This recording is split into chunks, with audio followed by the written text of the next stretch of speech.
to save us all. Ooh, they'll try to save us all. They'll try to save us all. No good can come from this. They'll try to save us all. Welcome, everybody, to another edition of the Rockpile Report podcast. I'm your host, Bill, season ticket holder Drew Gear. That's my producer, Chris Kruger. And what a time it is to be alive, Bills fans. Anybody here? Like, guys, we're all having fun, right? The preseason, it's here. Woo! This is going to be fun. Are we all having a good time? Oh, what a wonderful place social media has been the last few days. You know, it's great. I'm happy you're all here. We have another great show for you tonight as we deliver the Bills post preseason week 2 stock report. And wow, what a time to be alive. The hilarious thing is that if you think about how bad the game was from just a pure football perspective, I still don't think that Bills fans were. I don't think we got the shortest end of the stick of the weekend. I think the award actually goes to Chris and his coworkers. Chris, if you just want to, let's dive right into it. Stock up, stock down, baby. We celebrate this by the Big Rock on YouTube made a comment that he works for Four Roses. So Drew and I have the OBSF, Four Roses. Drew has OESO.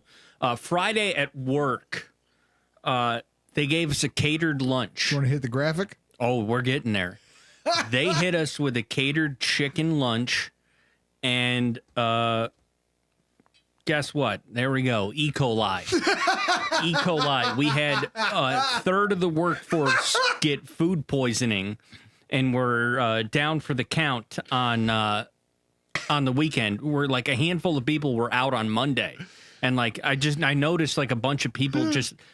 I mean, I've been there a month. There's like a handful of people that I see daily, and I'm like, oh, these people aren't here. And then like one of my coworkers was like, oh, did you spend the weekend in the bathroom? No, I mean, I had some of the chicken, I had a little bit of corn and a roll because it was like a 1:30 lunch, and I went to dinner with Jessica that night, so I wasn't getting into the chicken and the luncheon just to hold me over till dinner. I didn't get sick. So, shout out my employer. Shout out your employer for poisoning the workforce. You know what's funny, guys? I actually did all the cooking at my company's like employee appreciation day. I did it. I brought my own grill. Did you leave the salad in the sun? Rookie mistake. I brought my 22-inch Weber grill to the office, set it up in the parking lot.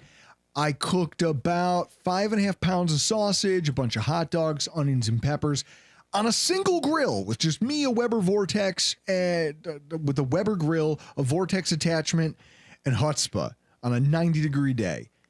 Guess how many people got sick from my cooking, Chris? None. 0. No, because I don't poison the people who I work with, Chris.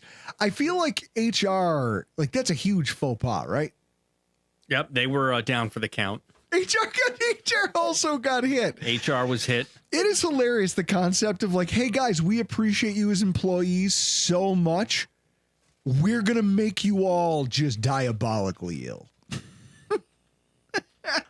And then let me guess, they complained about our productivity was down?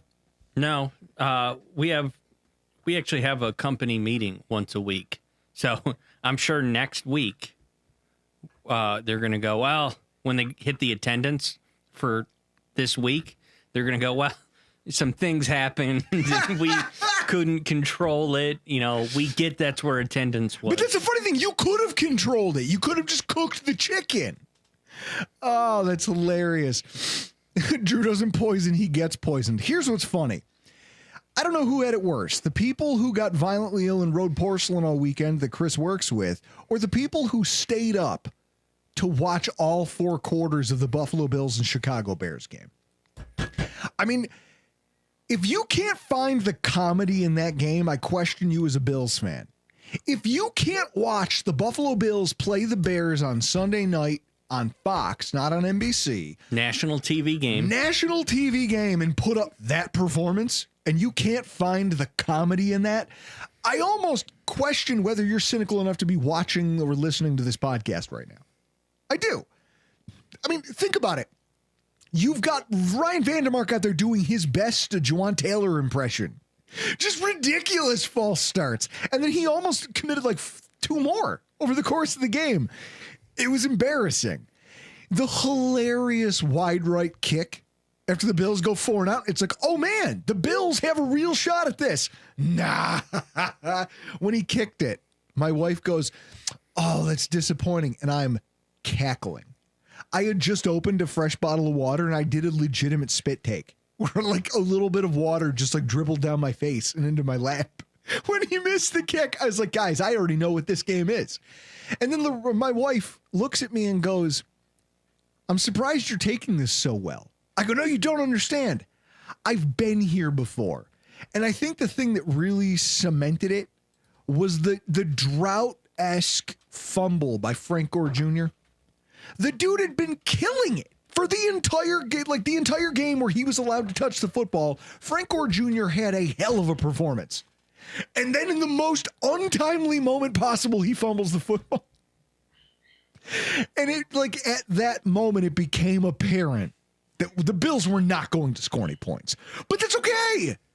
That's okay because it's the preseason.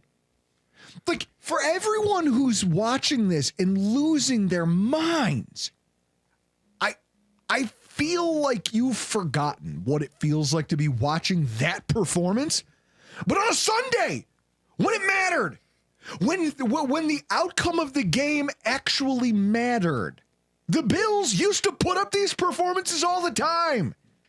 Look at Chris, 56-10 on Sunday Night Football. The Buffalo Bills lost to the New England Patriots. I remember because I didn't watch that game. I didn't watch it. I said, you know what?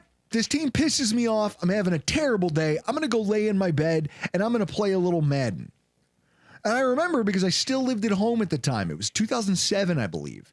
I still lived at my parents' house. It was right before I moved out and moved in with my friends in South Buffalo. And I'm laying downstairs in my room playing Madden on the PlayStation. And I had my phone set up because this is the day of flip phones. My phone, my Motorola, or no, it was an LG because I was poor. An LG smartphone, not smartphone, it's a flip phone. And I would get text message alerts every time there was a score change in a Bills football game. Because sometimes I'd be working or I'd be doing something, like if I had to work at Blockbuster on a day when, it was an away game. Chris, that phone is vibrating over there on my desk. I'm laying on my bed and I see my phone and I hear it. a Nokia. And I'm looking at it and I'm thinking to myself, either I'm missing the greatest Bills football game of all time or something awful is happening up there. And out of nowhere, I just hear my bedroom was here at my parents' house and their room was right above mine. The door to my parents' bedroom slammed so hard that it knocked things off my walls.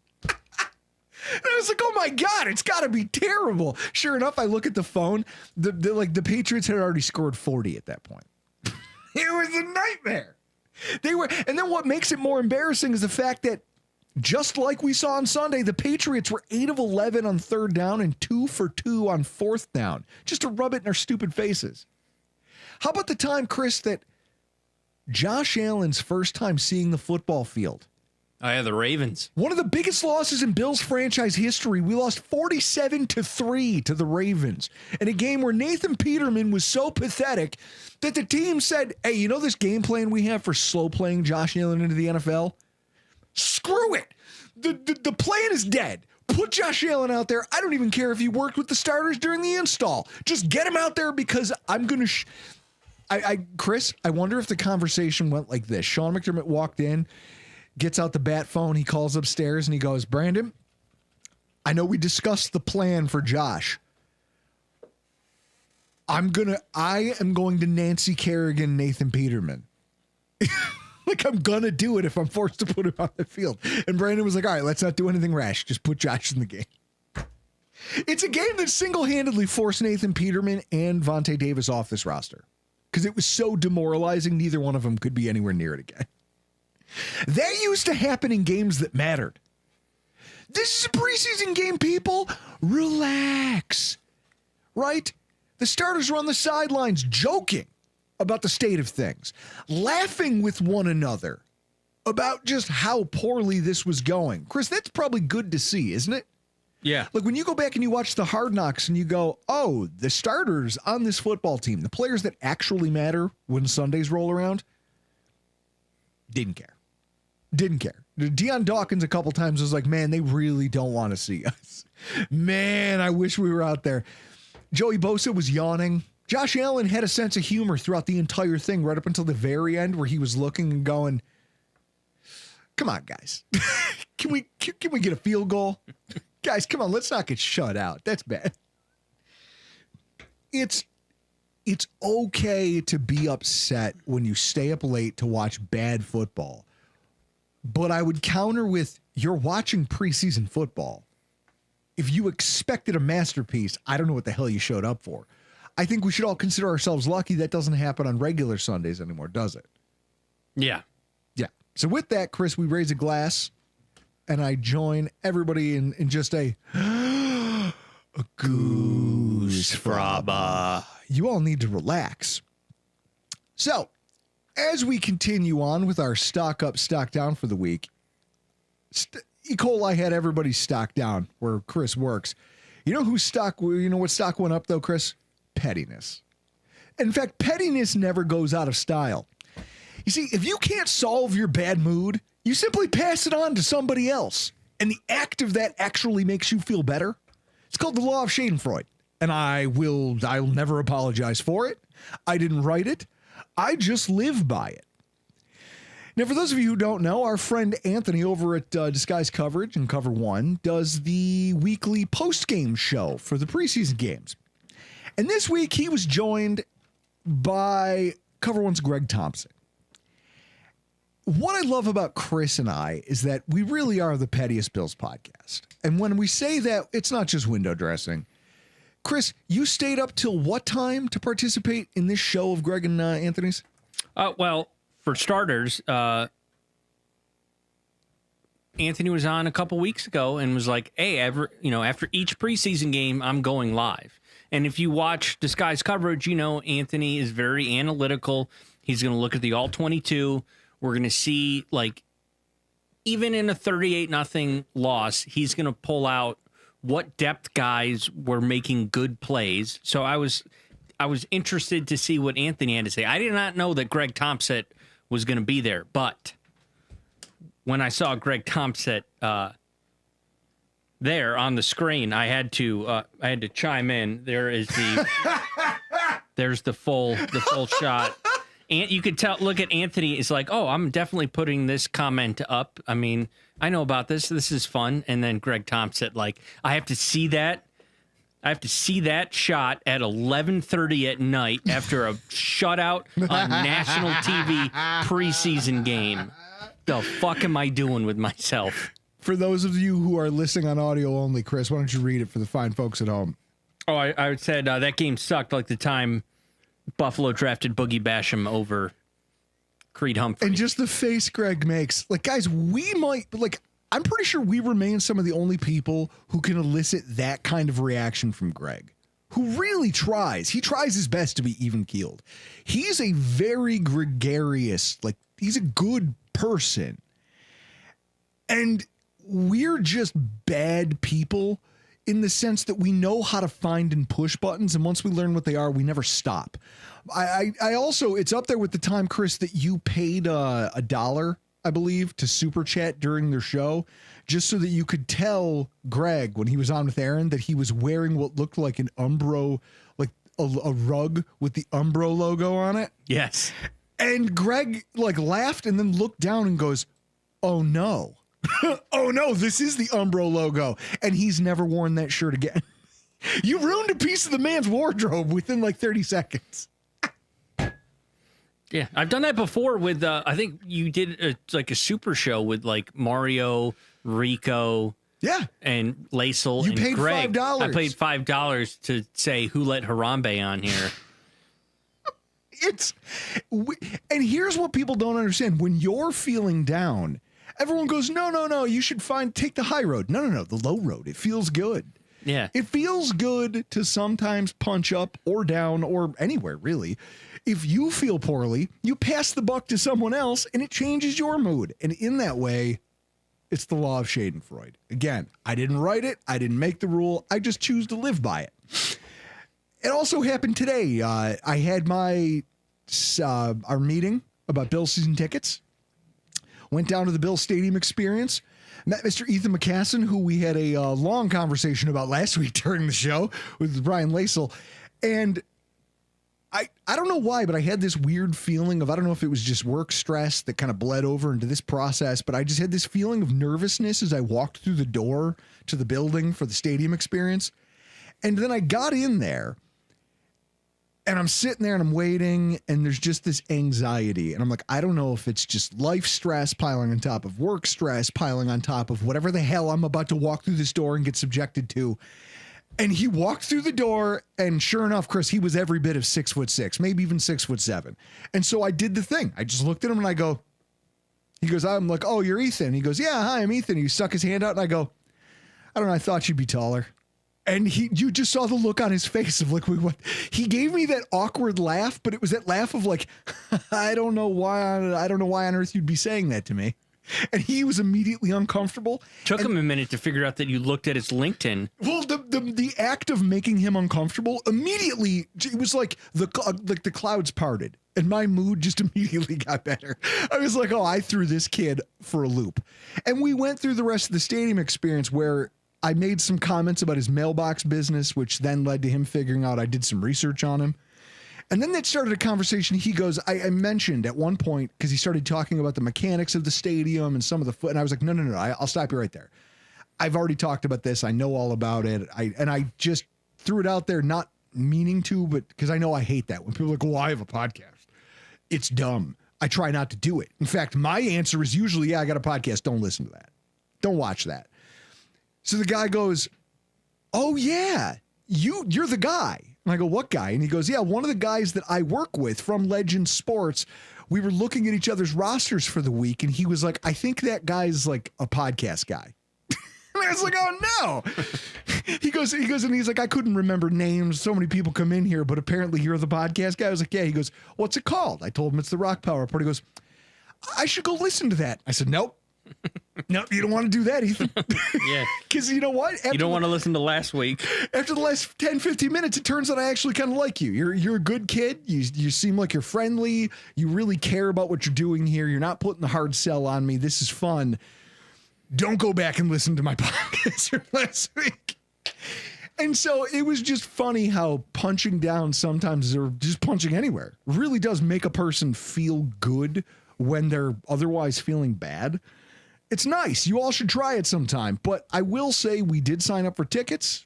Chris, if you want to hit people with what our stadium view is going to be, I think everyone, like, guys, I'm excited. This is going to be our view that'll replace our current view for any of you out there. I don't know if you guys know this, but podcast listeners over the years have regularly sat with us.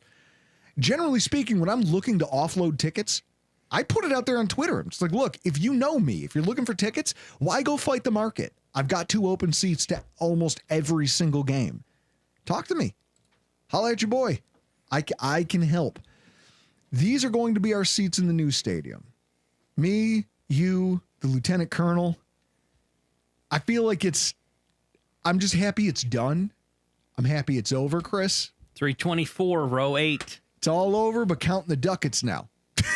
So, Chris, I'll toast to that, to the ordeal being over. Continued season ticket holders for another year. Another year, a lifetime. And for the verbal abusement of a completely innocent and really nice guy at the Bill Stadium experience. And, Chris, I did bring up his punting. Hilarious. This is why I like this Ethan guy. You know what he said? I go, oh, yeah, I also know you were, because he was like, oh, you read my LinkedIn. You know about the mailbox business. I go, yeah, apparently you were also a punter. And I respected the hell out of this. He stiffened up for a second and was like, whoa, I was recruited as a quarterback. I became a punter. Yes, the differentiation there is noteworthy. It's notable that you were not a punter. You were a quarterback who became a punter. I can dig that. So with that, pettiness is at an all-time high after a game like that. I've been short with people, and Mike Partham, the only Bills podcast that dissuades people from listening to them. We're the only Bills podcast that antagonizes our own listener base. Like, oh, I know you guys like when something happens. I know the content you do like because I know the crossover between all the popular shows and what we do. I actively do the opposite. Why? Because for some reason you keep showing up for you, and I like to bother people. And I like Kyle the beer guy. Been good, man. Yeah, having his own personal chat was super Mexican. This is what I mean. I love that we may not have the biggest crowd. It's like there's a Cody Jinks song about it.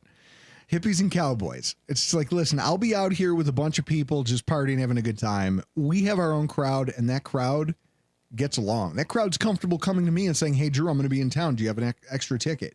And I go, yeah. I don't know you, but sure, we can sit next to each other. Do you know that there's a kid named Jake who now works for Mark at the law firm who got his job because he met Mark at a tailgate of ours? He's the guy who sat with us for one of the playoff games 2 years ago. Nice. Yeah. And he's a podcast listener. It's the only way I know him. And this is what I'm talking about. The people who show up here aren't just listeners. You guys are like friends and family to us. I love it. I love what we have. And I love that you guys show up for it each and every week. So my hat's off to you guys as well. Now, well, we're all feeling good about ourselves. We're going to bring it back down a little bit. Stock down, Chris. The depth on the back end of the defense. Buzz, your girlfriend. Woof. The linebackers and safeties on this team are in hell right now. There's no other way to say it. I mean, if you watched the game and you ever played, or you have a kind of a cursory understanding of how coverage packages are supposed to work, that might have been the ugliest game you've watched, especially from the first unit that they rolled out there. It's wild. Chunk plays. Like, some of them can be blamed on poor technique. And that's where I think Twitter loses its mind, because they're like, oh, Andreessen sucks. This guy sucks. Bishop sucks. But even more so than that, what I saw was a disorganization and a lack of intuition between linebacker and safety to know where the hell the guys around you were supposed to be. That's the biggest problem. Look, like, first of all, there's nothing about Joe Andreessen's athletic profile, his pro day testing, anything that he does that says he should excel as a coverage linebacker. There's nothing that says that. And we saw it stand out this week when he was picked on by starting caliber NFL players early and often. You've got Joe Andreessen trying to cover Cole Kmet. How'd that go? Terribly. Yeah, like you with the orthodontist. There was a joke today. I saw a video. You make a tooth joke. I have to leave it here because we're talking about the law of Schadenfreude. I saw a cooking video where someone was cutting chicken, taking like the flats from chicken wings. Oh yeah, cutting them in half. And cutting them in half, and then cooking them in like a Pyrex dish. And I lost my mind. I was like, listen, it's a chicken wing. You literally don't have to do anything else with it. Don't you dare cut that thing in half. And then I went on this rant about how foodies have ruined food because everyone cares more about being unique than being useful or accessible to other people. They're like, look at this weird thing I did with this food. You should try it too. We won't, because we have common sense.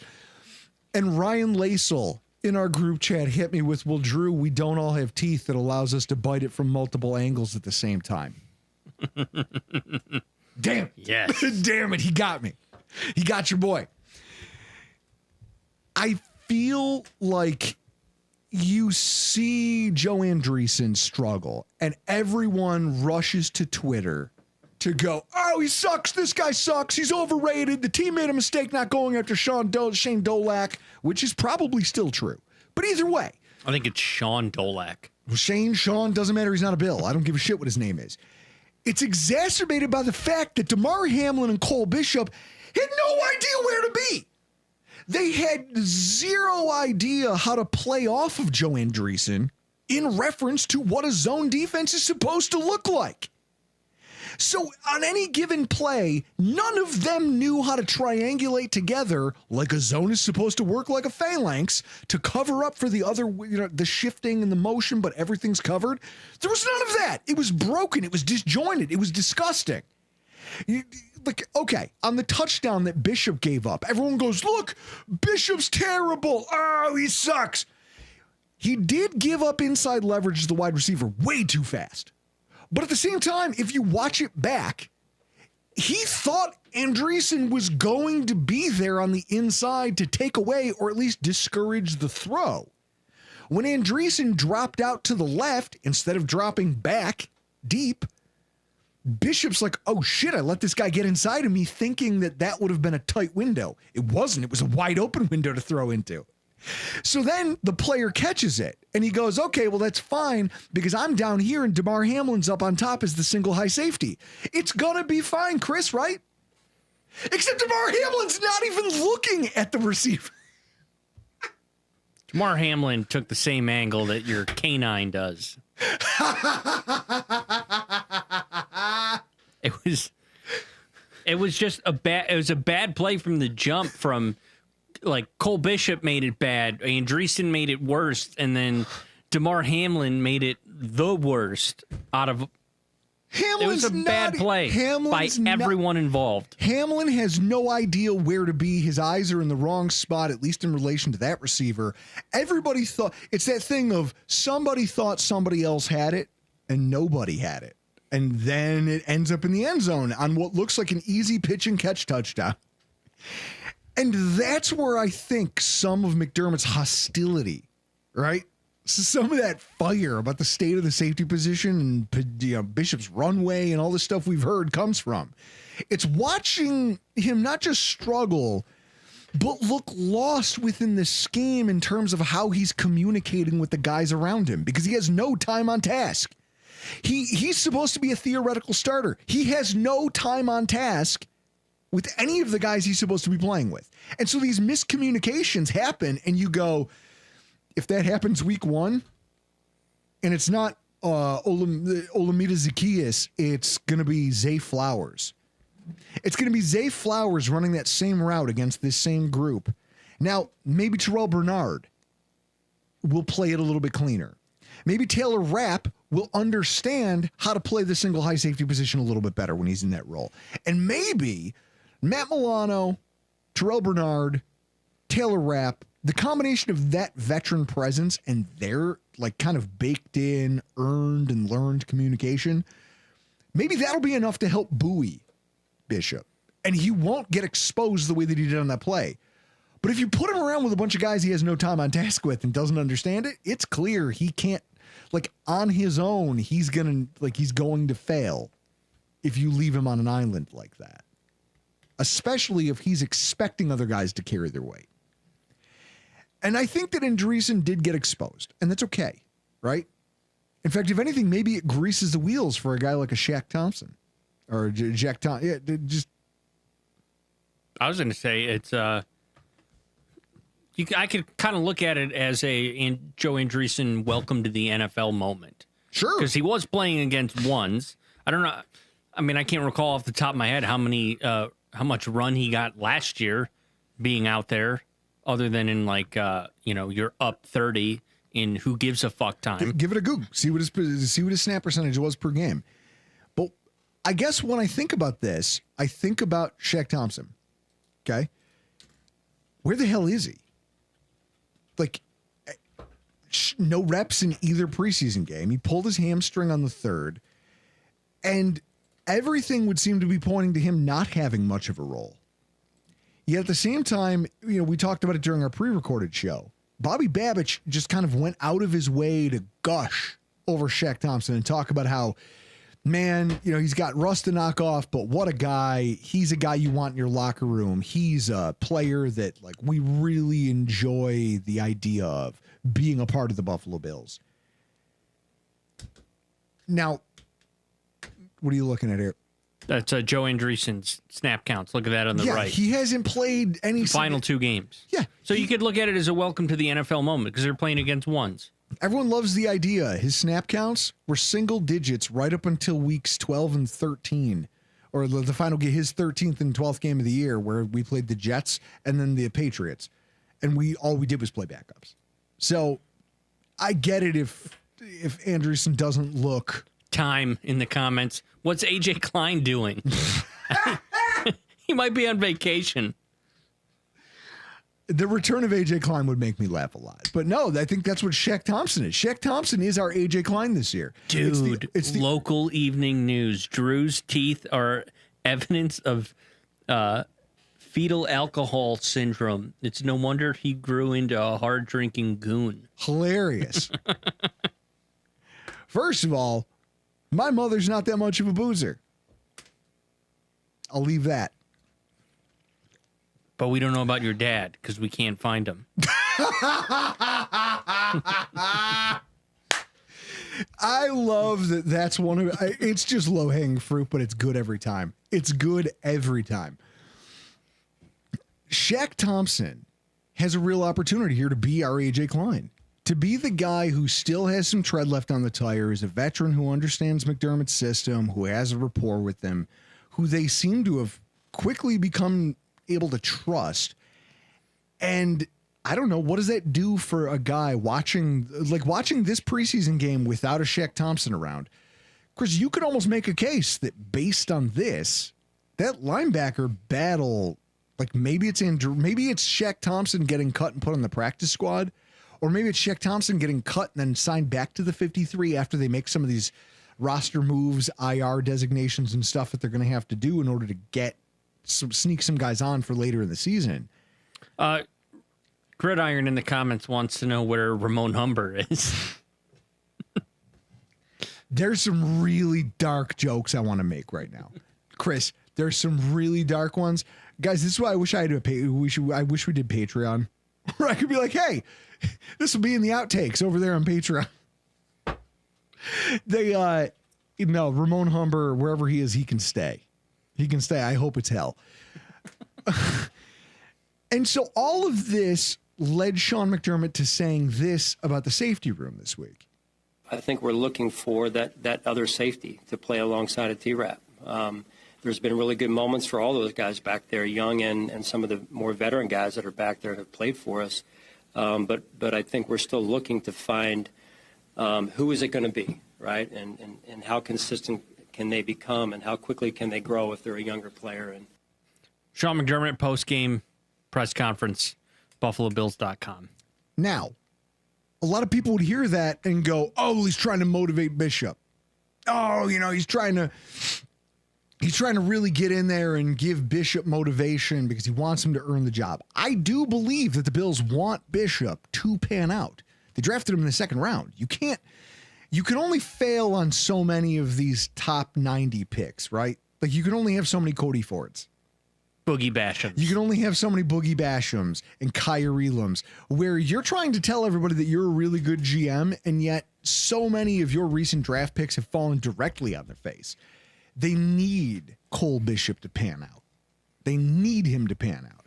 Dude, I've never seen it like this with McDermott and Bean so obvious in the media saying, we don't like this room at all. And the way they speak of it, this week I've been wondering if once cutdowns come, if Cole Bishop isn't part of like a trade. I don't think he'll be part of a trade.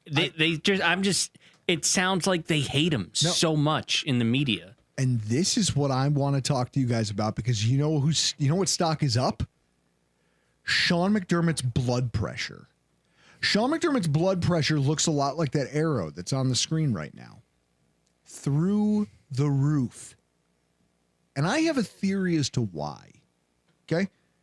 Like, the old Sean McDermott is getting a little hot under the collar there. He's saying some things that are uncharacteristic of Sean McDermott. And the Sean McDermott we've come to know. That usually, Chris, we've called him Coach Ambien. We were like, this guy literally gives you nothing. We used to do our own press conferences legitimately because he was coach ambient. The question has been raised, is he trying to motivate guys or is he speaking truthfully? Let's walk this through. He opens Hard Knocks telling the team, which Chris, that clip was taken after the Bears game, where he's telling them he doesn't feel the usual intensity and hunger from this team that he's felt from previous teams. He makes public comments about how he's concerned about Bishop's runways, time on task, and that he has to assess what they need at the safety position. You just heard it. And then he goes on to say this just randomly about the wide receiver position. Chris, you want to hit him with the audio? You shouldn't have been. We've got a number of guys, and it's really trying to figure out. I think we got a pretty good feel for, 1, 2, 3, but who's 4, 5, 6, 4, 5, 6, 7, who's 4, 5, 6, who's 4 and 5, is it 5 and 4 or 4 and you know what I mean? So it's, once you get kind of after that third group, that third person there, it's trying to figure out who the rest of them are and how they can help us not only on offense but on special teams. There you go, McDermott, post-game press conference. So in the comments, Johnny Utah, I'm concerned about the injury-prone players we brought in on defense. And then, again, I'm concerned about, then Bryce Erdwan. Heard several talking heads recently mention McD being on the hot seat if there's no ring this year. I don't think it's any of that. I think this runs a little bit deeper because, again, this is all speculative. A lot of what people are saying is highly speculative, but you just heard him pile on the wide receiver room going, outside of the three of these guys, the rest of you haven't differentiated yourselves. You're hearing him say that to a room full of professional athletes going, you're not good enough. None of you have been good enough to differentiate yourself to the point where I'm going to tell the media that I don't think you're good enough. That's not the Sean McDermott we've come to know. And I've heard a lot of theories. You talk about what the talking heads are saying. Some of you have yourselves convinced that this is some kind of 4D chess to motivate his players. Even though the coach himself said on Hard Knocks that just 2 weeks ago, he doesn't believe that it's his job to motivate, quote unquote. He can't be a rah-rah guy every week. It has to come from the player. And that as players, they should be able to find that motivation on their own if they truly belong here. I think if you look at McDermott at this point, this might be the second time ever in his career here in the city of Buffalo where we've seen real pressure mounting on Sean McDermott. But I don't think it comes from the outside. As Bryce Erdwine kind of in the comments points out, hey, I heard he's on the hot seat. The hot seat from who? What, us as fans? He's been on the hot seat. I've gotten hammered behind this microphone and just said terrible things about Sean McDermott. There is no pressure because pressure from fans falls on deaf ears if you're talking about Terry Pagula. Terry Pagula, if asses are in seats, merch is selling, Chris, and the new stadium is en route to selling out and selling all those PSLs, he's at home sleeping like a baby. He's not thinking about the future of Sean McDermott. He's not thinking about the future of Brandon Beane. He's not thinking about anything. So there is no real organizational pressure here whatsoever. And you could call that an organizational failing if you want to. A lot of people look at some of the more aggressive owners, the Hunt family and some of the others who have won Super Bowls recently, who have pushed their GMs and pushed their coaches to success. Terry Pagula is not that owner. And so in that way, we can sit here and scream into the hurricane about how we think McDermott should be on the hot seat. I don't really think he is, right? I mean, Chris, does that make sense? Sorry, somebody said, give me a you're fired like Jim McMahon in the comments. And my brain got fried. It's Vince McMahon. I didn't hear anything you said. Here's what I think. I think the pressure that Sean McDermott's feeling is coming from a couple different places. I think the first, it's that Sean McDermott has now lost 2 AFC title games in his career. And I think that's noteworthy. When you think about Sean McDermott's career and the staffs that he's been a part of, he's been familiar with this dynamic. Think about how many years he was on Andy Reid's staff. Okay. Philadelphia, Carolina. So he was on Andy Reid's staff in Philly for almost a decade. Some coaches, especially those with less experience, like if you're a Mike McDaniel type, And you do hear some of this coming out of Miami. And I think it's part of why, if anyone was going to say that Mike McDaniel lost the room down there in Miami, I'd believe you. It's because young coaches who are optimistic tend to say things like, well, we'll get them next year. We'll, this is a growth year. We took a step forward, and next year is going to be the year that we get it. The problem is, if you've been around the league long enough as a coach, you see things, you experience failure, and you go, oh shit, sometimes growth isn't linear. Sometimes you work and work and work and a thing happens and then the chair gets kicked out from under you and that's just the end. You thought you were working towards something, you fell short, and then you never get up off the mat. Look at what Sean McDermott has been a part of, Chris. Well, first of all, just firsthand, he was in Philly and saw what happens when you have a generational quarterback like Donovan McNabb and you waste that guy's prime and you never seal the deal. Ultimately, everyone gets fired. Yeah. As soon as that guy's gone, as soon as that generational quarterback is gone, everyone in Philly got fired. And that was it. That was the end. And he got to watch that play out firsthand. So you can't tell me that there probably isn't a small part of Sean McDermott that reasonably is drawing a corollary to, I've been through this before with a team that had a star quarterback that kept trying and kept trying and kept trying and kept falling just short. And then one day never got off the mat. And that was just the end. The carousel stopped spinning and the music stopped and we all had to go home. Then you look at the fact that his workhorse quarterback, Josh Allen, his golden ticket, the reason that his teams are going to get an opportunity to compete for the division and compete for the conference every single year, every time after they fail, he's another year older. He's another contract extension into his career. He's another year closer to his athletic prime coming to an end. Bean has made some really savvy moves to extend this team's window and open up a second Super Bowl competitive window for this team, which is a lot more than most head coaches get in their career if they haven't already won a Super Bowl. Most GMs who do this, like, hey, we reopened a window, they do it under a new head coach. Sean McDermott is getting to ride this wave twice. And I don't think that that's lost on him when you think about all of, like, Chris, look at this. Doug Peterson. Like, I was just thinking about guys who have been on this before. Doug Peterson in Philly got exactly one look at it. 2 years after Doug Peterson won Philly their first Super Bowl ever, he got fired because the team was bad. Hey, guess what? Carson Wentz, your generational quarterback that you paid, turns out he kind of sucked. And what's his name? Nick Foles. He had a great 3-game run in the playoffs. That's about it. Couldn't rely on that. It cost a coach his job. We can go to the comments because it's one that you've referenced. Different era, though. But Johnny Utah brought up were the Dan Reeves, John Elway Broncos. Yeah. Except they were playing against Montana in the Niners. Yep. You brought up John Fox a couple years ago. Johnny Utah, that's a great point. Yeah, you brought up John Fox and the Broncos. Mm-hmm. A couple years ago on the radio with Nate Geary. I was just trying to save Nate from having to take callers. I was like, Nate, let me call the radio station and give you one idea that you can chew on for 10 minutes of radio time without having to take a caller. Because these people are morons. I've been drinking for hours, and yet I'm smarter than every single person who's sitting on hold right now to talk to you about what player should be fired since we lost to the Bengals again. What coach needs to be fired, how McDermott's the worst. I was like, let me just give you one salient talking point and hang up like a good radio caller. Rex Ryan built the Jets that went to back-to-back AFC title games in the early 2010s and then never made the playoffs. They didn't make the playoffs again as a franchise since that happened. He got excused shortly thereafter. And I think maybe a closer simile to what we're seeing right now. The Carolina Panthers with Cam Newton as their quarterback.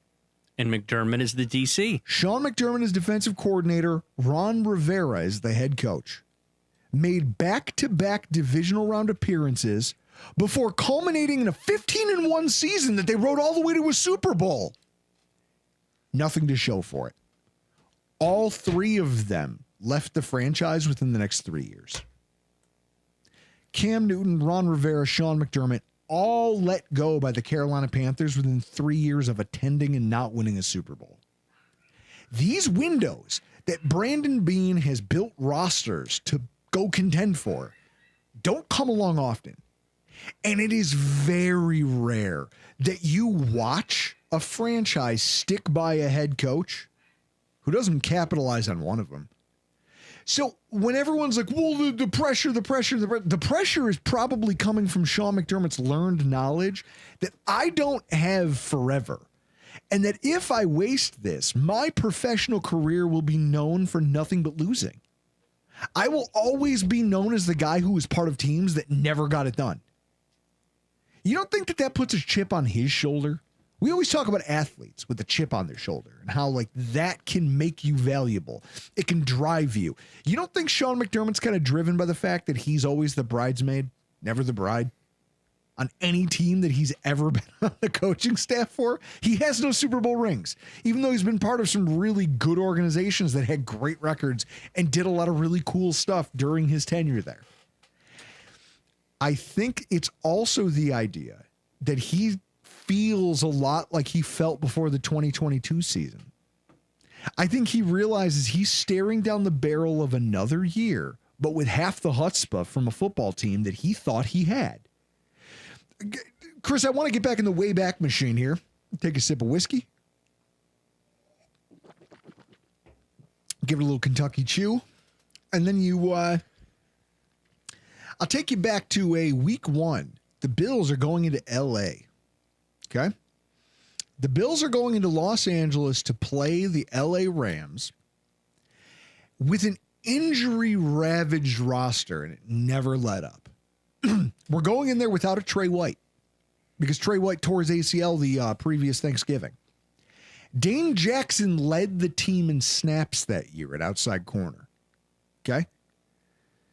The number of players that they thought would play solid roles for them in 2022 that just got hurt and disappeared entirely. Chris, I could fill a book. Micah Hyde goes on IR week 2. Done for the year. You now have to start Damar Hamlin as a rookie. Jamison Crowder, a wide receiver who you were like, well, this can be our, like, maybe he'll fill in for the fact that Isaiah McKenzie's not all that functional and he can be our special teams player, our returner. IR after week 4. Special teams regular, Jake Kumaro, missed 3 games early, was on IR for the last 9 games of the season. The one bright spot at cornerback that we walked into 2022 and we were like, oh man, we found a Christian Benford. He missed 7 games. He missed 7 games, Chris. Greg Rousseau missed 3 games. Ed Oliver and Jordan Poyer were hurt all season long, in and out of the lineup, questionable, doubtful, multiple weeks out of the year. Greg Rousseau missing games is huge because he at the time was our best defensive end, aside from Von Miller, who tears his ACL halfway through the season. Daquan Jones wore down by the end of that year.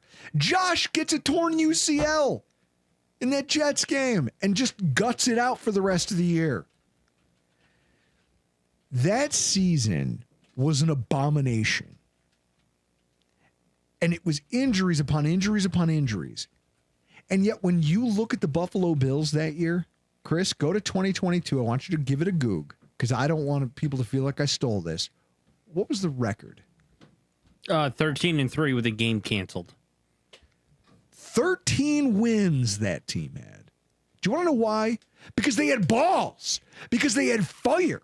Because the backups that they could turn to had guts and they felt it. Like they were willing to go out there week in and week out and fight because they felt like they were lucky to be a part of this thing. McDermott's been down the road before where his team gets ravaged by injuries and they just keep coming and they never let up. Everyone goes, well, once we get past this injury hump, there's nothing that says this will stop. We've watched the Dolphins. We've watched the Jets. We've seen their seasons just unravel at the altar of injuries.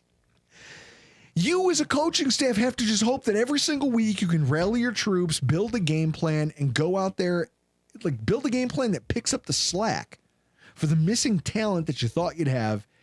Go out there and punch the other guy in the mouth harder than he can punch you. And you just hope that that's enough. He knows what it's like to go into football games undergunned, outmanned, and still win football games. And yet he's looking around at this room and going, I don't think that you guys have that fire in your guts. I don't think this bunch has the resiliency of the ones that I've coached in the past, because I've been down this road where my roster is injury depleted and I still find ways to go out there with guys you've never even heard of and just hammer some team. He's watching this group of people and he's frustrated. He's frustrated. It takes focus. It takes attention to detail. It takes balls and chutzpah. And he's not seeing it from this group of players. And I think what you're watching is a Sean McDermott who has decided, you know what? I'm just going to air it. I'm going to have my own Festivus. I'm going to come out here and I'm going to say everything that I feel like saying because I have to try something new. I have to try something new to motivate these guys. Our lawyer's here. Oh, good. Ben Kerr goes in week in, week out, fighting for a better tailgate location. I love that there's a whole contingent of our like tailgate friends and fans and people online who think that the Rockpile Report needs to find a new tailgate spot. I need you to know that I'm like Kenny Powers, right? For the what is it, the Mermen? Yeah. I feed off negativity. All of your like this attempt to cyberbully me into moving a tailgate, you have no idea. You have no idea who you're talking to. It's only strengthened my resolve. I will only become more steadfast in my decision. I love it. I love that Mark's here in the chat. We were actually talking about you and Jake earlier, Mark.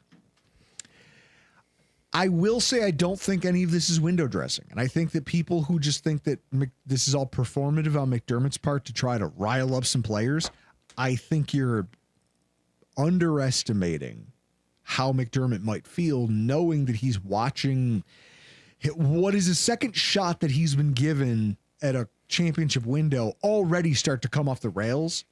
And like I said, knowing that the guys that he's going to have to rely on, like realizing maybe I don't have the horses. I thought I had the horses. Maybe I don't. And he's stressed. All right. He's feeling the pressure of that and he's speaking out about it, whether it's his shots at the wide receiver group, at the safety position, Cole Bishop in particular, who, yes, he would love for that kid to pan out. I just think he's being very candid about how exactly he feels.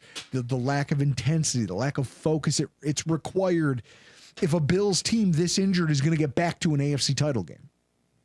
He's telling these guys right now, I've been down this road. You don't have what those guys had. And that's why I treated them differently than I'm treating you now. I don't think you're built for this yet.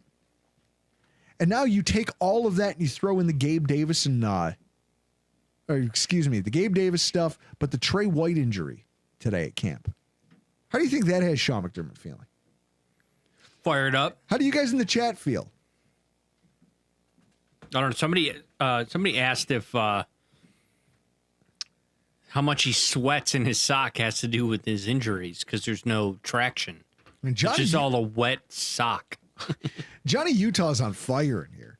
The part that's disturbing is Allen has significantly outplayed Peyton in the playoffs to this point. Allen has already matched Bradshaw and Elway in the playoff touchdowns in half the time. It's kind of like, yeah, no, Josh Allen is one of the greatest playoff quarterbacks of all time.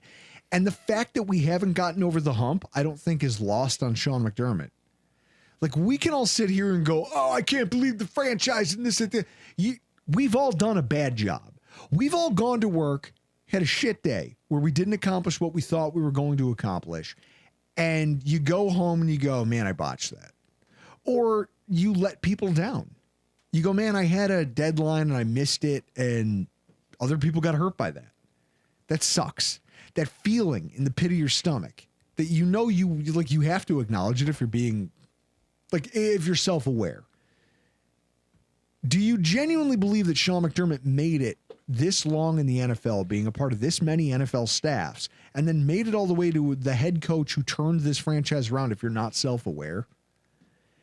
I think that for as many people, I like Ty Dunn. I don't think he cherry-picked people to speak out against Sean McDermott when he was writing the piece that everyone's labeled as a hit piece about him. But I think that it was a reminder for Sean, like, listen, man, the way that you carry yourself matters. And you've seen him become a better coach for it. So if you're being self-aware and you're being altruistic, you're going, man, I maybe have dropped the ball here. My side of the ball has dropped the ball every time we're called upon.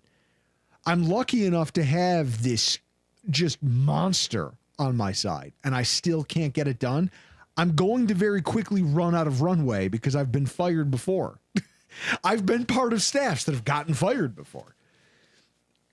I think that all of this is coloring the Sean McDermott experience, and it may get worse if these injuries and if these poor preseason and, God forbid, regular season performances continue. Chris, we may not need the podium this year. Sean McDermott may go into this season being the most open and honest version of Sean McDermott we've ever seen. And that's kind of cool and also kind of terrifying to think about, right? Yeah, we can bring back the, if you guys want to go to click our video tab and then click on oldest, because I got a job. I'm a regular like you, Monday to Friday during the day. Can we bring back the podium? We can bring back the podium. And, oh, my God! And Drew can do post-game press conferences. It's back. We can do that live. We'll have to figure out how to do that. What I love I'll have to get we have the backdrop that, similar to what the Bills use. Sophia, call up John Gruden. For what? Lessons on how to write offensive emails? I do that well enough already. Mike Partham, Drew could teach classes on being self-aware. Listen, Greg Thompson says it all the time. He says one of the most alarming things about me is that he goes, you're the most unbalanced person I know.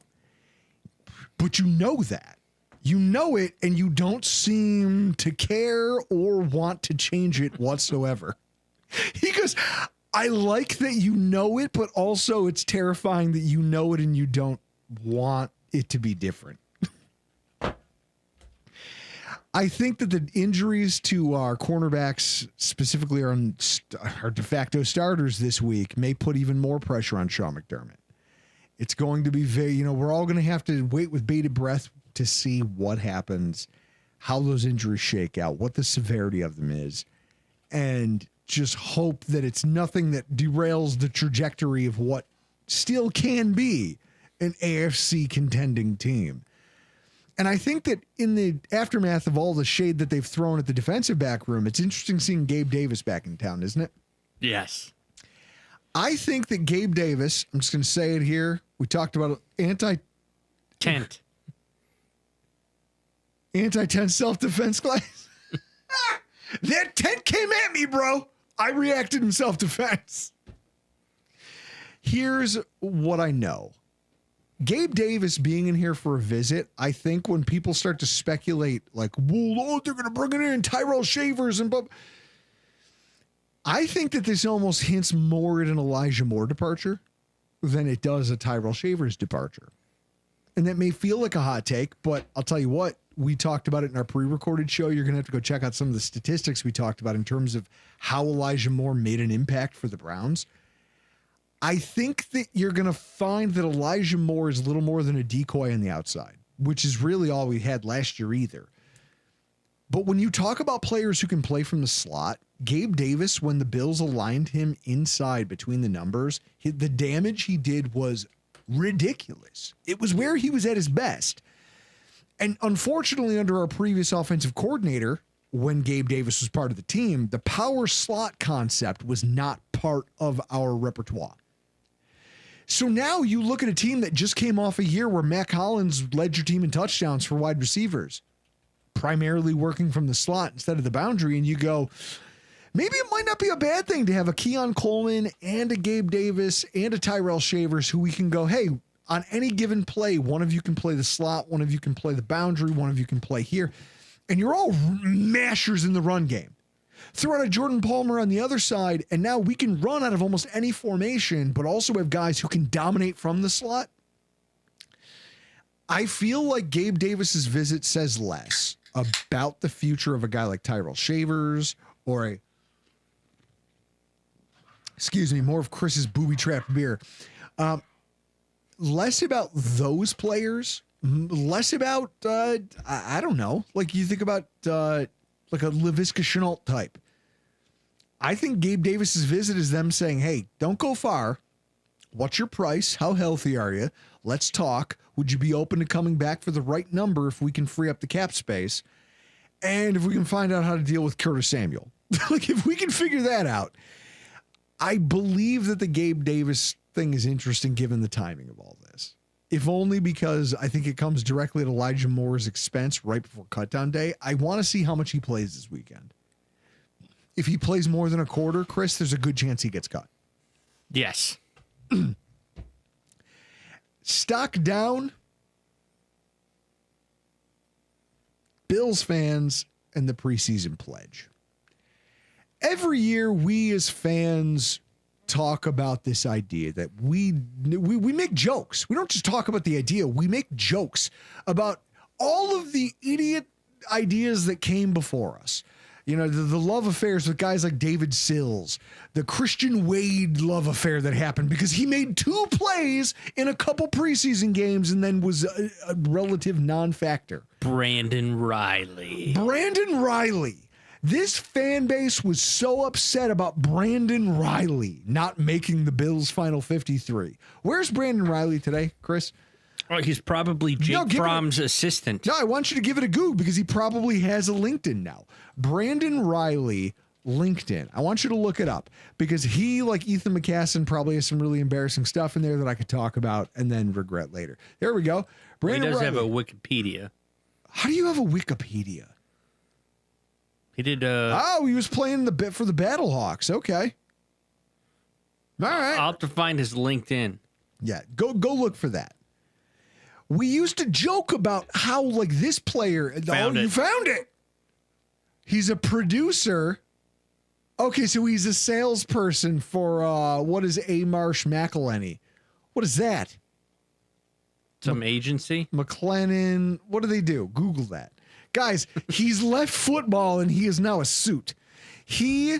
Like, look at the trajectory of this, guys. Brandon Riley... just like Josh Rosen. Insurance. Exactly. Oh, I'm a producer. Why? Because you're tall, you're athletic, you're handsome. They can put you in a room with a bunch of other smarmy douchebags, and you can glad hand your way through a meeting. What do you know? Who knows?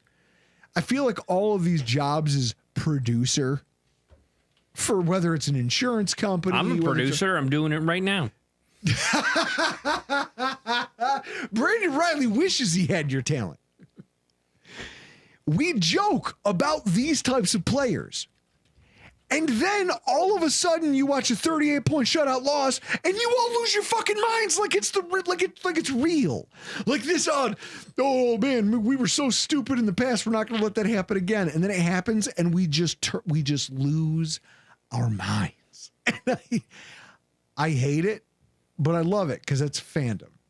Like Mike Partham, the infamous podium that helped chip Drew's knee. Guys, I hate, it was elbow. And I hate the idea that we are so hyperbolic. Now I'm looking through the comments here. I'm just catching up. Will the Bills showcase Samuel this weekend like they did Watkins? From your lips to God's ears, Steve. I can only hope that that's a dynamic they steer into.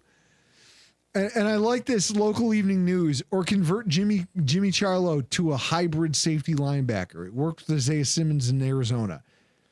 I don't think he did work with Isaiah Simmons in Arizona. I don't think anything worked with Isaiah Simmons in Arizona. What I do know... The opposite worked for Matt Milano. Exactly. Safety to linebacker. What I think happens here is that you just go into it knowing, okay, we have a pass rush plan that now has to be augmented with things. We now have a blitz plan that we have to But like our pressure packages have to work, because if they don't work, that safety room is thin and it will be exposed sometimes until they're seasoned enough where they built that communication that we're looking for. And fortunately for the Bills, Chris made a point that I bristled at during our pre-record about a cupcake early schedule. He's right. You might have like a cupcake early schedule, and maybe you don't have you have a Spencer Rattler who doesn't exactly strike fear into the hearts of defensive coordinators around the NFL. What I will say is that you still need to know that you can depend on them, that safety room, just as much in a Ravens game as you can in a Saints game. That's not happening. Coaches don't think the way we as fans think. Quarterbacks. Remember when we were all freaking out about the loss to the Ravens and Josh Allen was like, well, we got that one out of the way early in the season. We laid an egg. Who gives a shit? We move on. And then he lost to the Houston Texans and he was like, it's going to be fine. And everyone was like, I don't understand how Josh can be so cool under pressure. And then we went on to rattle off how many straight wins? A number. A number. Lot. Realistically, we go through it as fans, but we take this thing called the preseason pledge that says that we will not overreact. We won't overreact to whatever we see in the preseason because there's no game planning going on. There's no film study really happening here. And we are not, Chris, we all go into the season trying to be what Will Ferrell is in Old School when he's standing there going, we all got to keep our composure. We've come too far. We just got to keep it together. And you guys lost this week. The Bills fan base all collectively just gave up the preseason pledge. It all came off the rails. I want to start with Tuna de Fish 69. The young depth pieces that were added to get us over the Super Bowl hump don't look ready for the NFL. The season hasn't even started. These guys will be needed in December and January when most rookies hit, quote unquote, the wall. This group seems to have already hit it. It's the worst. It's the worst take, Chris, after a couple preseason games to go, guys, these rookies, they all suck. They're all terrible. Pack it in because when the playoffs roll around, none of them are going to be a factor. Is this or is this not one of the worst takes you've ever heard? It is, but I gotta hold on. I wanted to get to Johnny Utah there. He gave us $20. It takes a great team to win a chip. I've always said I could see Allen having an off game, but the players around him rising to the occasion to win a chip. Elway in 97 was the first time it was everyone around him. Yeah. Johnny Utah on fire tonight in the comments. We appreciate your $20. I will say, Johnny, you don't have to worry about it. Well, no, I will say this. I don't know if you see our subscriber count, but we're not to 1,000. Why do you feel like you have to air our failure to grow that number? Well, it's not that. It's because if I don't do it, Super Mexican will.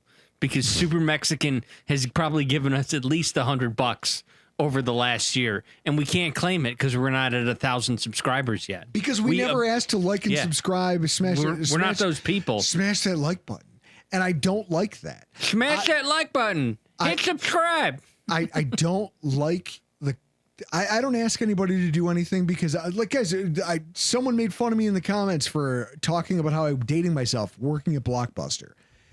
I can tell you that they called it PPR, and it was how they sold candy and novelty bullshit at the register.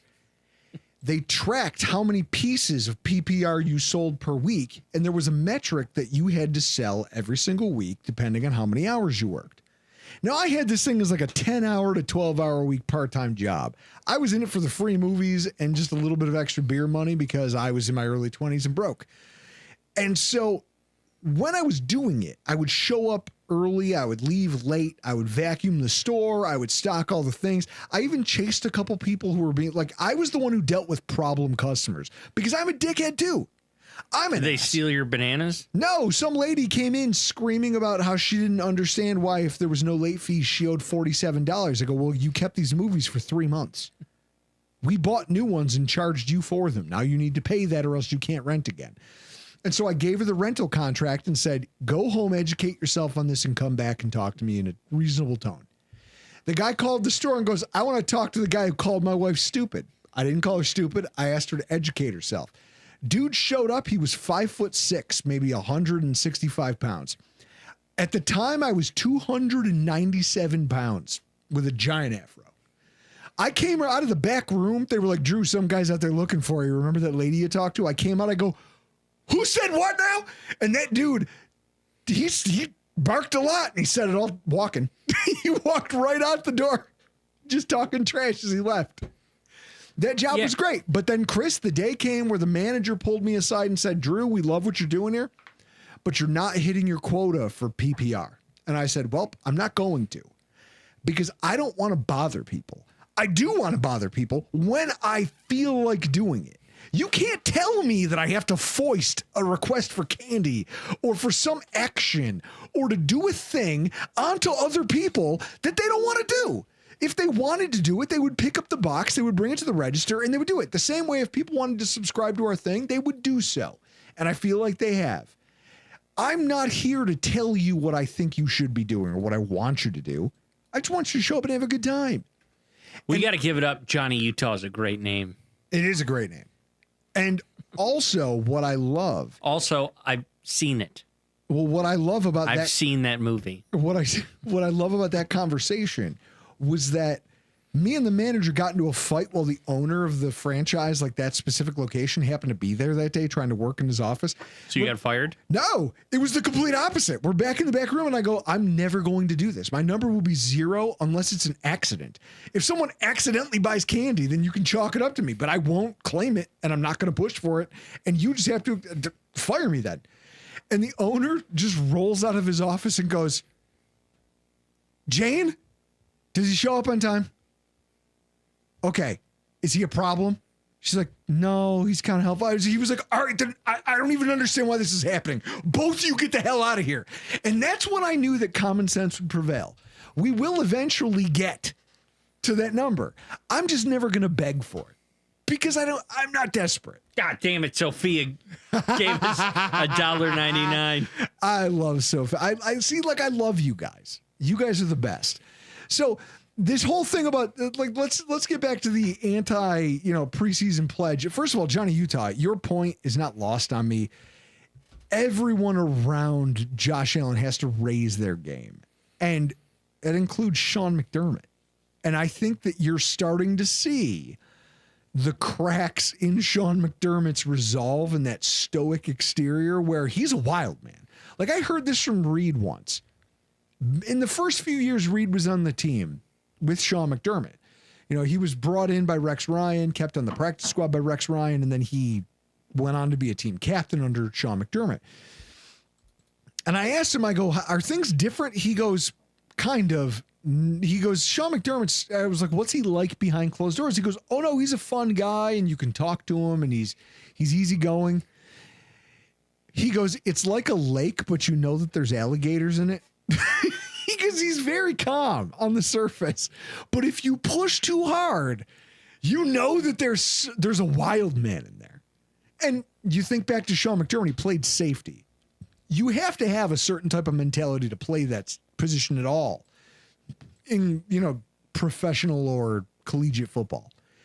So with that, Sean McDermott is looking at these guys and he's trying to be well-rounded. He's trying to be gregarious. He's learned this he's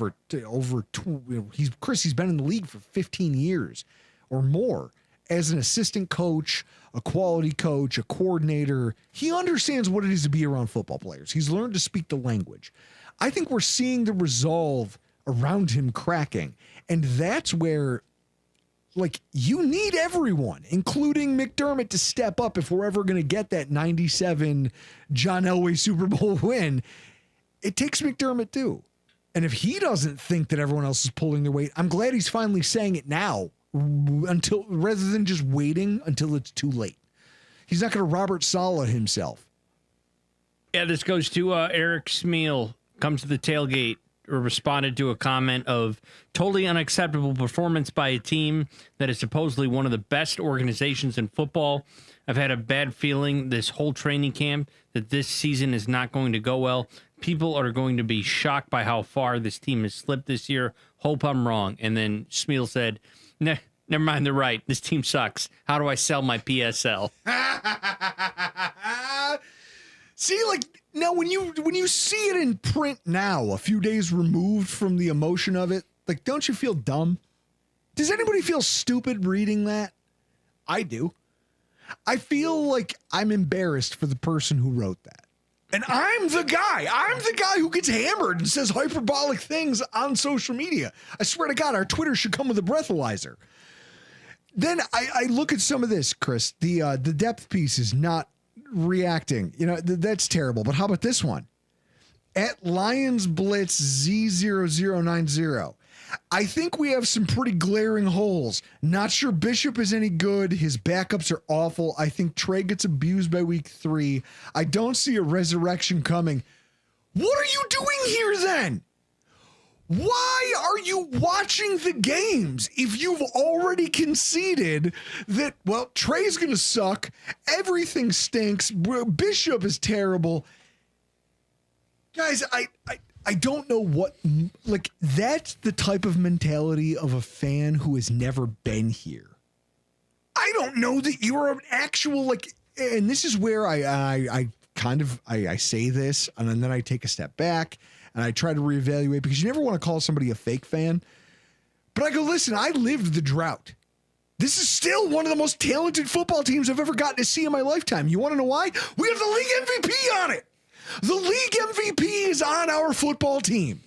And so in that way, this team will be good. And when people go, nah, everything's going to suck, there's no resurrection, Trey White's garbage, that guy stinks, we have awful holes, it might not even matter.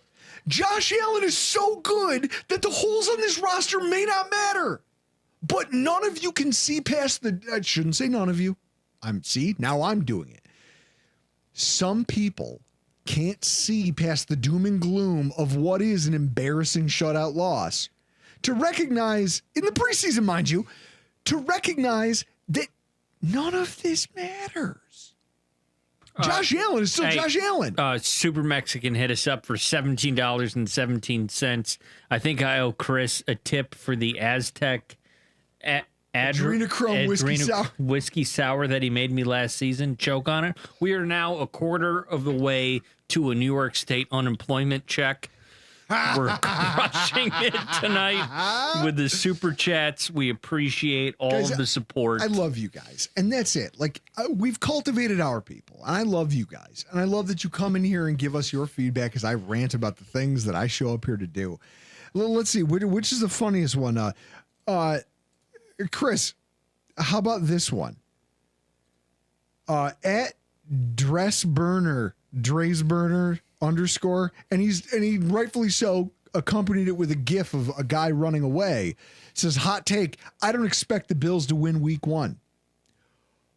Oh, good, because of a preseason game where none of the starters actually played.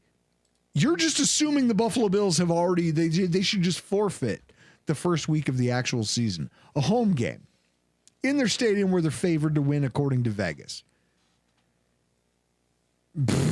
Local evening news. Drew has a mouthful of reasons why he couldn't up his PPE stats. It probably was off-putting, to be honest. Local evening news. It was probably off-putting to see a fat, sweaty guy turn around and just go, what do you want? You want some movies? All right, fine. And you cash them out and then they leave. What do you want? I'm here working on a hangover. I'm the best employee that you have. Oh, I'm just looking through the comments. Fragile AF, the Spectator, Bishop, Samuel Bosa. Okay. Spectre. Now. He's not here, but. I know. Well, no, now he is the Spectator. He really is the Spectator. Here's what I love about all of this. They weeded out. And almost to underscore my point that they're feeling the pressure and understand, like, hey, we have to send some messages. Like, They cut Spector way early into the process. They were like, no, you're just released. Get out of here. Because they already knew that they weren't willing to recreate last year's mistake where they carried him into that Baltimore game and he just got ran over for quarters and quarters and quarters. They took a look at what Spector was and where he was and said, guess what? We've seen enough. No mas. No mas, Ace Buffalo Bills. They have started trying to make an effort already to make this team tougher, but I think that gets complicated because of injuries. You think usually it's iron sharpens iron during this time of season. And Steve Tasker talks about this on One Bills Live all the time. He actually had a really good point about why do you think the Steelers always fade at the end of every season and then lose badly in the wild card round? Because Mike Tomlin is an old school coach who all he does all season long is full contact practices with this mindset of iron sharpening iron. The problem is a lot of your iron's old. It's rusty. You wear it down, it'll be dull by the time you need it for something. And that's what happens to the Steelers. McDermott's looking at this going, man, I need iron sharpening iron, but I can't even get my sharpening steel up. It's every time I go to pick up something that's supposed to sharpen the iron, it goes on the IR. It goes on the PUP list. It gets taken away from me because of injury. So I don't have anything to sharpen the steel I have. So I guess I have to be the steel. I have to become the steel that sharpens these pieces of the pieces. I could say something here, but why is Drew reading like Charlie on It's Always Sunny in Philadelphia? Listen, bird hat, like what was it? Bird with hat, bird with teeth? Yes. Worm hat. Bird with teeth? That doesn't exist in nature. He goes, it's a hat for your worm. Yeah. And he goes, actually, it's about Von Wormhat. Yeah, the guy that chases me in my dreams in a biplane. What I'll say is that we as a fan base have highly overreacted to a single preseason game. With that said, I don't think it's unreasonable to be concerned about the direction of the team. There's more injuries. Benford and Trey getting hurt this week are like, that's just one more on the pile. Josh Christ, I may be so ready for football to start that I've put this live show up on the television and now having life-size Drew sitting in the living room. Yes! I've done it. I've invaded people's homes. Bucket list. I'm in it. I'm in your living room, guys. I'm Drew Gear. This is the Rockpile Report, and I'm inside your house. Now, I think we've seen enough from Buffalo Joe and G.I. Joe to keep an injured Balin Spector around that wasn't needed. Well, that's it. They realize already we don't need some of these players. The problem is the wave of injuries has made roster analysis really rocky. And I think that's also stressing McDermott out because this week is cutdown week. The Buffalo Bills have to use this week as the final litmus test for how to shape their roster. And yet at the same time, they're missing a lot of their horses. A lot of the guys who they're going to look at and say, well, we thought it was going to be a competition between X and Y. It's now X and C because injuries have muddled the entire picture. The numbers game becomes different. You know, we talked about it in the pre-record. You have to find a way to get Max Hairston to the IR. But then once you do it, like if you cut, like let's say you cut Shaq Thompson and you make him go stand in the parking lot like you used to do Reed Ferguson. And then you sign Max Hairston and then you put him on IR and you bring Shaq Thompson back to the roster. That's the thing you can do.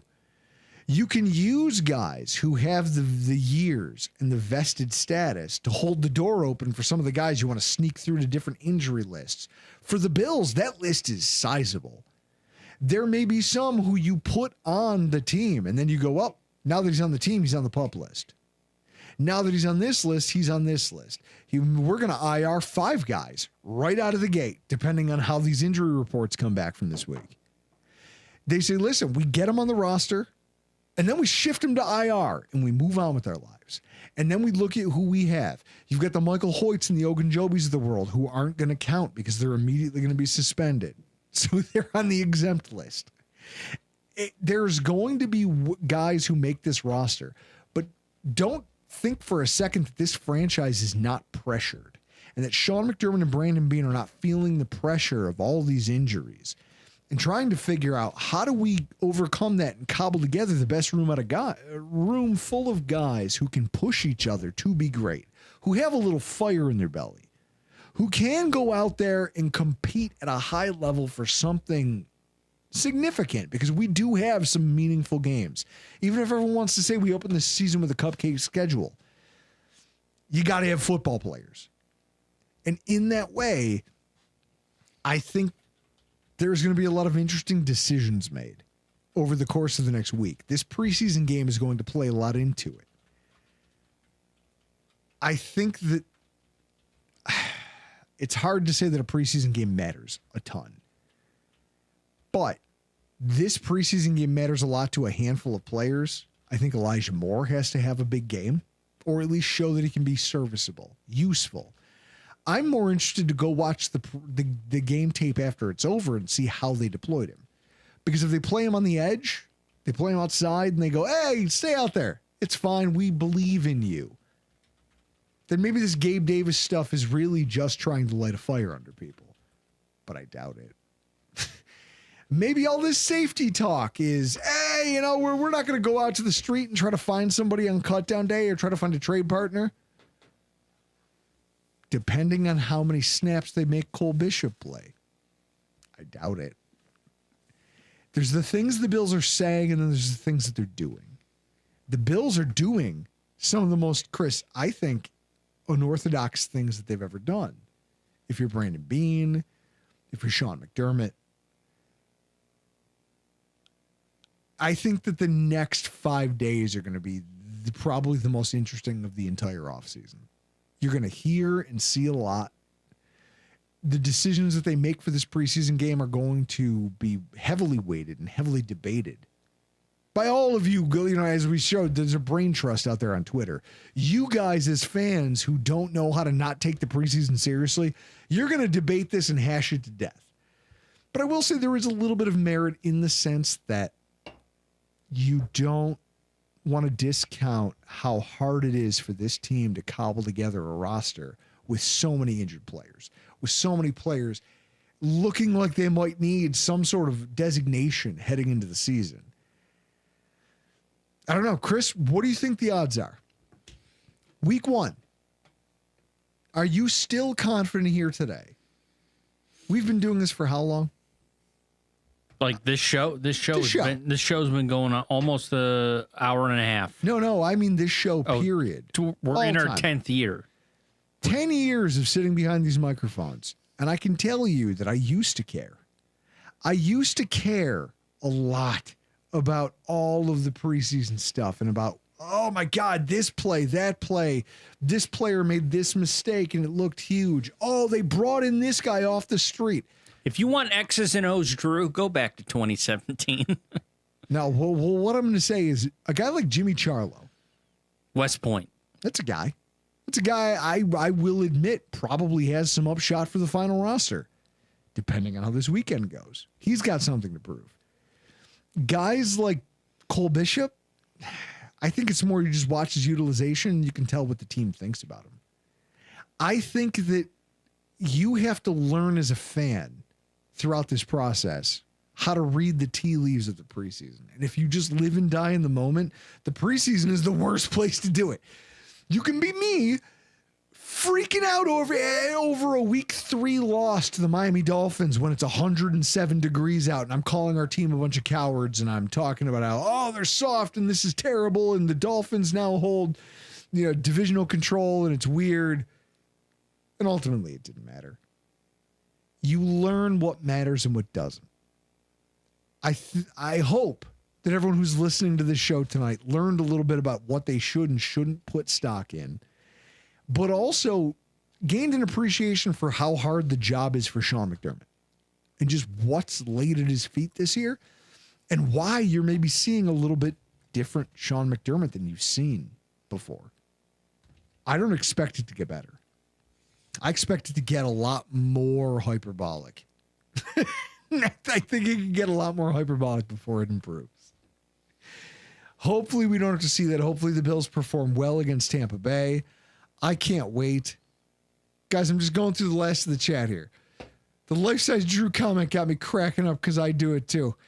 I love that you guys have me on your TVs in your homes.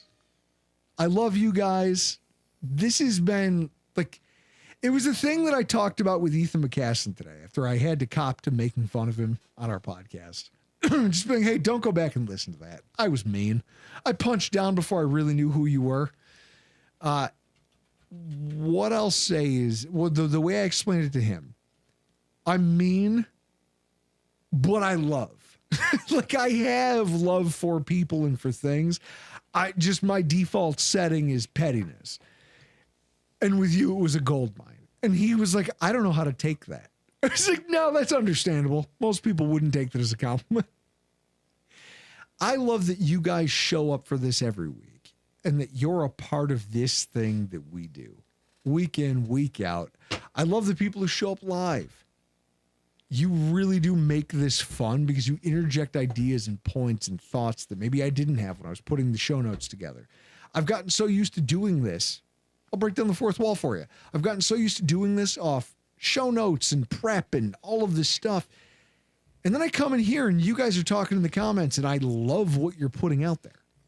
And then I feel compelled to react to it, but then I'm torn. Do I react to this? Do I stick with my notes? The reality is I just want to have a good time. I want to talk about football, hang out with you guys. Thank you for making that possible. Chris, these people rule. Yes. My whiskey's almost out. Chris has given me the finger. It may be time to go. I love you guys. I'll see you on it's like crossing the streams at this point with this final preseason game. We pray for no more injuries. And I'll see you on the other side. I'm Drew Gear. That's Chris Kruger. And this has been your Rockpile Report.